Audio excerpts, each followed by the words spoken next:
ऐसे भी घुमा लिया। भोले वृंदावन बिहारी लाल की जय।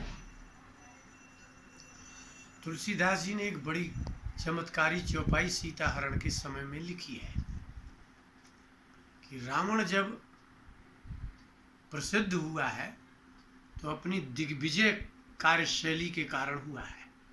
उसके जैसा बल, उसके जैसा वैभव, उसके जैसा सामर्थ्य, उसके जैसा तेज किसी में नहीं था। लेकिन जब वो सीता का हरण करने चला तो लिखा है इत उत चितय श्वान की नाई। दुष्ट कितना भी बलवान क्यों ना हो, कितना ही सामर्थ्यशाली क्यों ना हो, लेकिन वह अपने दुष्कर्मों के कारण उसका मनोबल नहीं होता उसके। हाँ, अभ्यास के कारण वो कितनी भी बार गलत काम करे और गलत ही करेगा क्योंकि ये अभ्यस्त हो गया है, लेकिन उसका मन कहता है कि ये गलत है, इसलिए उसका मनोबल गिर जाता है। ये तो रावण के काल की बात है। आप महाभारत में आइए। महाभारत में एक ऐसा सज्जन वीर पुरुष है जिसने जीवन में कभी बुरा नहीं किया। ब्रह्मा जी ने किसी को इच्छा मृत्यु का वरदान नहीं दिया क्योंकि कहते हैं कि इच्छा मृत्यु का वरदान नहीं दिया जा सकता, सृष्टि के विरुद्ध है, होता ही नहीं। लेकिन अपने पिता से वरदान पाया। कैसा पुरुष शंतनु थे कि जो वरदान ब्रह्मा जी नहीं दे सकते थे वो वरदान पितामह भीष्म के पिताजी ने इच्छा मृत्यु का वरदान दिया। तो ब्रह्मा से भी अधिक प्रभावशाली व्यक्ति इस धरातल में था जिसका नाम शंतनु था।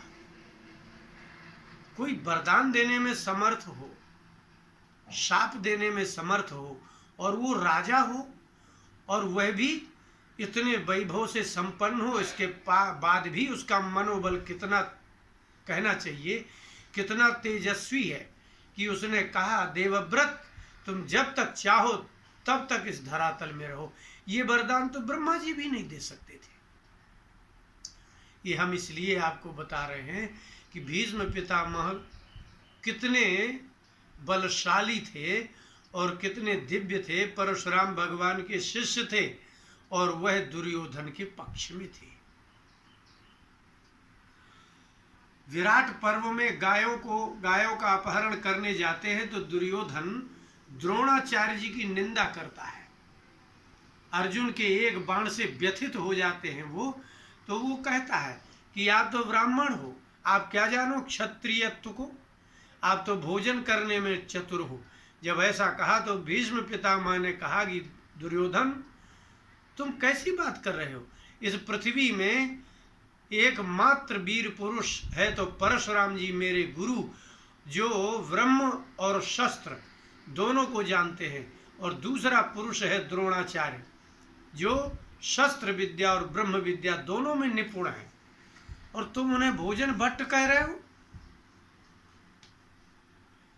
अर्जुन में वीरता इसलिए है, उसके बाणों को हम इसलिए नहीं रोक पा रहे हैं क्योंकि हम अधर्म के लिए आए हैं। हम लोगों को क्षत्रिय गायों की रक्षा करनी चाहिए तो हम गायों का अपहरण करने आए हैं। और अर्जुन में वीरता इसलिए है, उसका मनोबल इतना तेज इसलिए है क्योंकि वो गायों की रक्षा के लिए आया है। धर्म में और अधर्म में इतना ही तो अंतर है। कितना भी बल होगा, अधर्म करते समय वह बलहीन हो जाएगा। वह बल में, उसमें शक्ति में वह निपुण हो, पूर्ण हो, इसके बाद भी वो निर्बल हो जाएगा। दुर्योधन को कहा कि दुर्योधन तुम कैसे हो, तुम्हें अर्जुन, हमसे अर्जुन श्रेष्ठ नहीं है, अर्जुन हमसे अधिक बलवान नहीं है, लेकिन हमारे साथ कर्ण है, हम हैं, द्रोणाचार्य हैं, इसके बाद भी अश्वत्थामा भी है, लेकिन इसके बाद भी अर्जुन के बाण में शक्ति नहीं है, अर्जुन के बल में शक्ति नहीं है। अर्जुन का मनोबल है क्योंकि वो धर्मात्मा है, वो निर्भीक है, वो निर्भय है। लेकिन हम लोग अधर्म करने आए हैं। हमें गायों का अपहरण नहीं करना चाहिए। 13वें वर्ष में अज्ञात वर्ष बिताने वाले पांडवों के साथ हम अत्याचार करने आए हैं, इसलिए हमारे पास मनोबल नहीं बचा।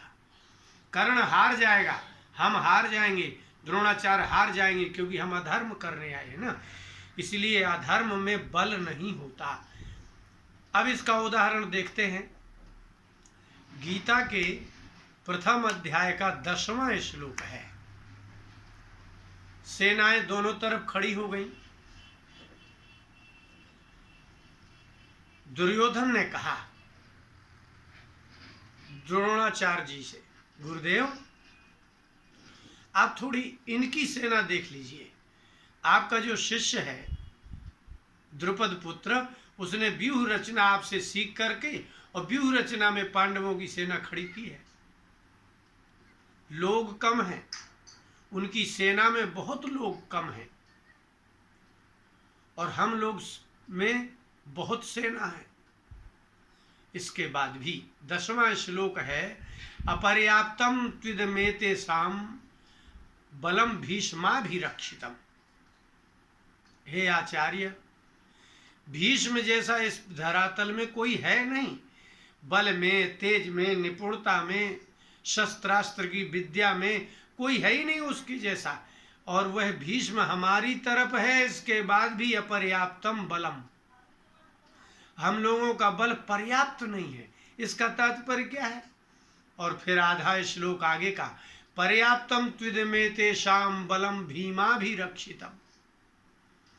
आज प्रथम दिन की युद्ध की सेना में जो सैन्य बल का सेनापति है वो है उस तरफ भीम और हमारी तरफ है भीष्म। भीष्म के आगे भीम कुछ भी नहीं है। हमारी सेना के आगे पांडवों की सेना कुछ भी नहीं है। फिर भी अपर्याप्तम तदस्माकम बलम, अस्माकम बलम अपर्याप्तम, हमारा बल अपर्याप्त है, पर्याप्त नहीं है। हम पराजित हो जाएंगे लगता है। और पर्याप्तम त्विदमेतेषाम, एतेषाम, इन पांडवों का बल सेना कम होते हुए भी पर्याप्त है। और भीमाभिरक्षितम, और भीम से सुरक्षित है। अब आप विचार करिए, भीम भीष्म के आगे कुछ भी नहीं है। अच्छा, जो भीष्म का अर्थ है वही तो भीम का अर्थ है। भीष्म माने भी होता है भयानक और भीम माने भी भयानक। दुर्योधन का मनोबल गिर गया। उसको मालूम है कि हमने अच्छा नहीं किया इनके साथ और इनने कभी हमारे साथ बुरा नहीं किया। हमने द्रौपदी को भरी सभा में बड़ी निर्लज्जता से नग्न करना चाहा। अपने ही परिवार की कुलवधू को नग्न करना चाहा। अपने ही परिवार को नीचा दिखाना चाहा। फिर हमने लाक्षागृह में इनको जलाने के लिए प्रयास किया। ये नहीं जले, द्रौपदी नग्न नहीं हुई, ये बात अलग हो गई। लेकिन हमने इनके साथ कभी अच्छा नहीं किया और पांडवों ने आज तक कभी हमारे साथ बुरा नहीं किया। इसलिए हम कहा करते हैं कि पूरी रामायण की कथा जिस जिस पुराण में हो, अध्यात्म रामायण, वाल्मीकि रामायण, रामचरितमानस, कहीं भी देख लो, रावण ने जब भी बोला है राम की निंदा ही की है। लेकिन एक कहीं भी कोई एक शब्द नहीं बता सकता कि राम जी ने एक भी बार रावण की निंदा की हो। सत्पुरुष का बल क्या है? धर्म का बल क्या है? अमानित्वम मदम्भित्वम, अहंकार नहीं करना, दंभ नहीं करना। गीता में 13वें अध्याय में भगवान कृष्ण ने कहा अमानित्व, अहंकार नहीं होता सत्पुरुष को। अदम्भित्व, दंभ नहीं होता उसको। वो जैसा है वैसा है, यथार्थ में वैसा ही है। शांति रार्जवम, सहन करने की शक्ति अपार होती है धार्मिक पुरुष में। धार्मिक पुरुष जितना काम और क्रोध के वेग को सहन करता है, इतना दुष्ट कभी काम क्रोध के वेग को सहन ही नहीं कर सकता। अथवा ऐसा कहो कि जो काम और क्रोध के वेग को सहन नहीं करता वही दुष्ट होता है, वही असुर होता है, वही दैत्य होता है, वही कामी क्रोधी लोभी मोही होता है, वही समाज विघातक होता है, वही परिवार विनाशक होता है। देख लीजिए, अब फिर से इस श्लोक को देखने लायक है। एक दृश्य और है भीष्म पितामह का। भीष्म पितामह का बहुत बल है, लेकिन पांडवों का आत्मबल अधिक दिख रहा है। इसके बाद लिखा है श्लोक, तस्य संजनयन हर्षम कुरु वृद्धा पितामह। अर्जुन के मनोबल को बढ़ाने के लिए हर्षम संजनयन, मनोबल दुर्योधन का गिरा, और सीधी बात है जिसका मनोबल गिरेगा वो पराजित होगा। उसकी प्रसन्नता को, उसके मनोबल को बढ़ाने के लिए कुरुवंश में जो वृद्ध पितामह थे उन्होंने सिंहनादम विनद्योच्चैहि, सिंह के समान गर्जना की ऊंचे स्वर से, और उन्होंने विलक्षण शंख बजा दिया।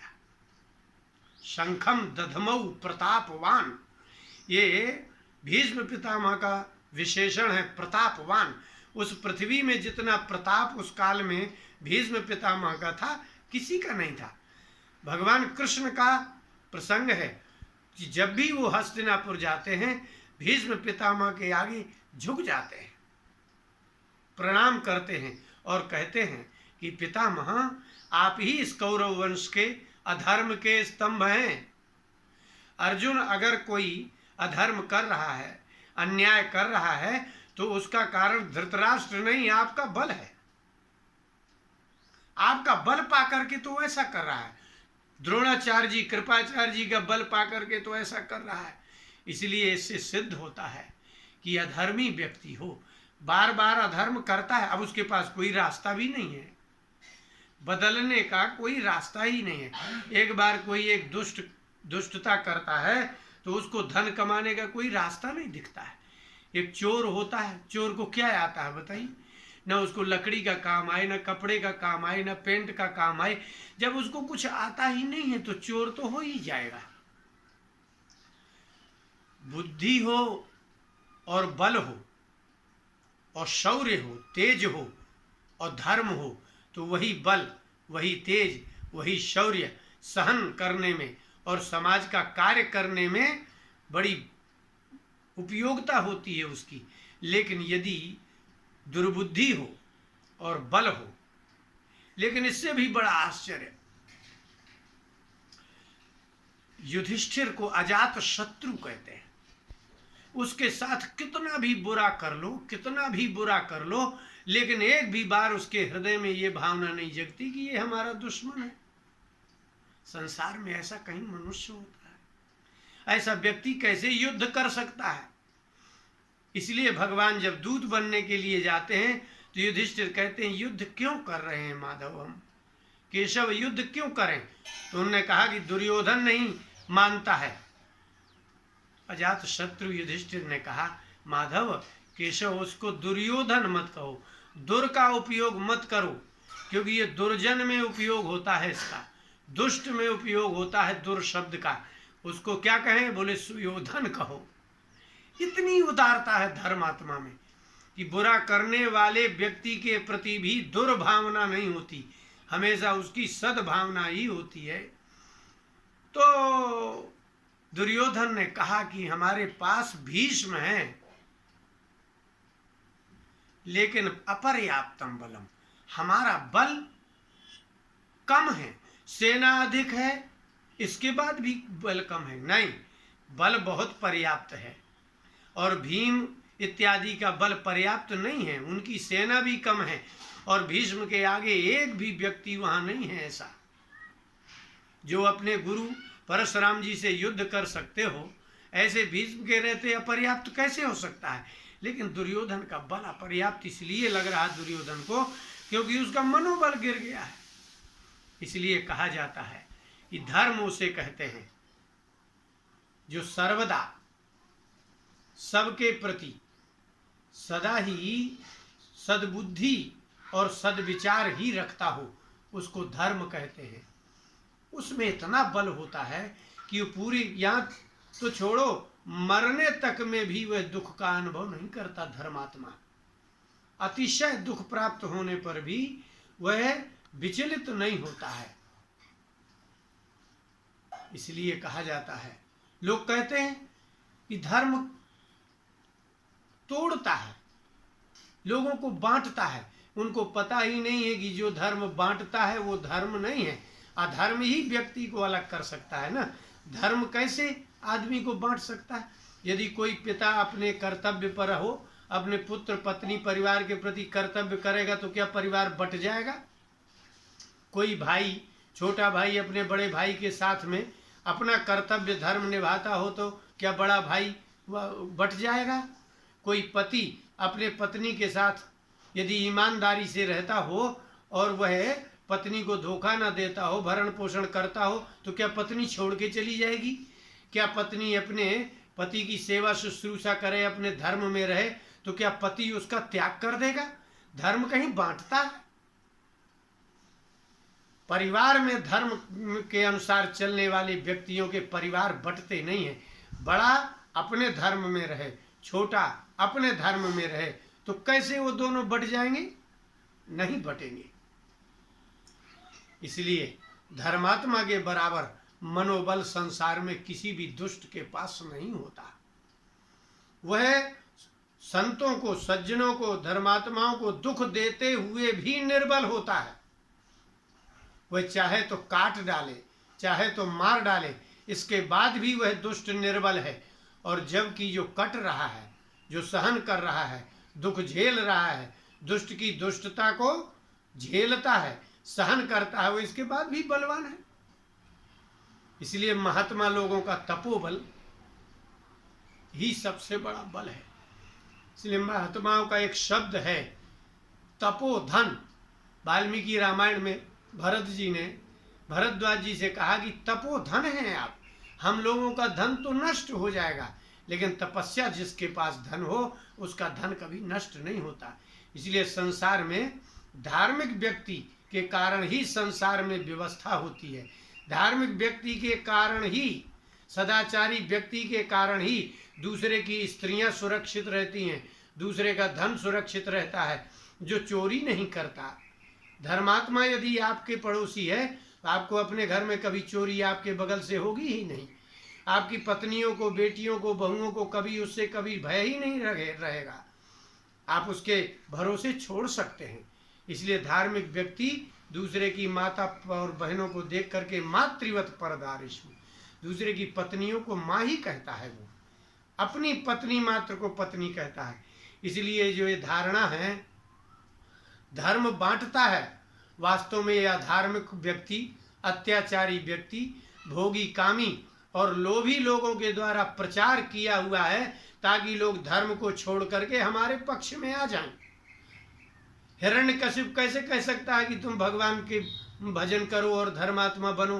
क्योंकि दुष्ट के पक्ष में हमेशा दुष्ट तब आएगा जब वह अधार्मिक हो जाएगा। इसलिए दुष्टों के द्वारा किया जाने वाला यह प्रचार कि धर्म बांटता है, जोड़ता नहीं है।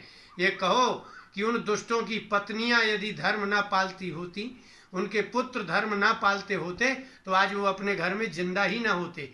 जैसा दुष्ट होता है ना, वैसा ही अगर उसकी संतान निकल गई तो पिता जीवित नहीं रहेगा। दुष्ट व्यक्ति भी नहीं चाहता कि हमारी संतान दुष्ट हो, नीच व्यक्ति नहीं चाहता कि हमारी संतान नीच हो, शराबी व्यक्ति नहीं चाहता कि मेरी संतान शराबी हो। ऐसा क्यों? कोई वेश्या नहीं चाहती कि मेरी पुत्री वेश्या हो जाए, क्योंकि ऐसा संसार में कोई है ही नहीं जो बुरा और भला न जानता हो। इसलिए दुर्गुणों को जान करके करने वाले व्यक्ति के हृदय में दुर्बलता होती है। उसका शरीर और धन चाहे कितना भी बलवान हो, लेकिन वह दुर्बल ही होता है। अधर्म करने वाले व्यक्ति, कामी और लोभी व्यक्ति का मनोबल होता ही नहीं है। बोले वृंदावन बिहारी लाल की जय।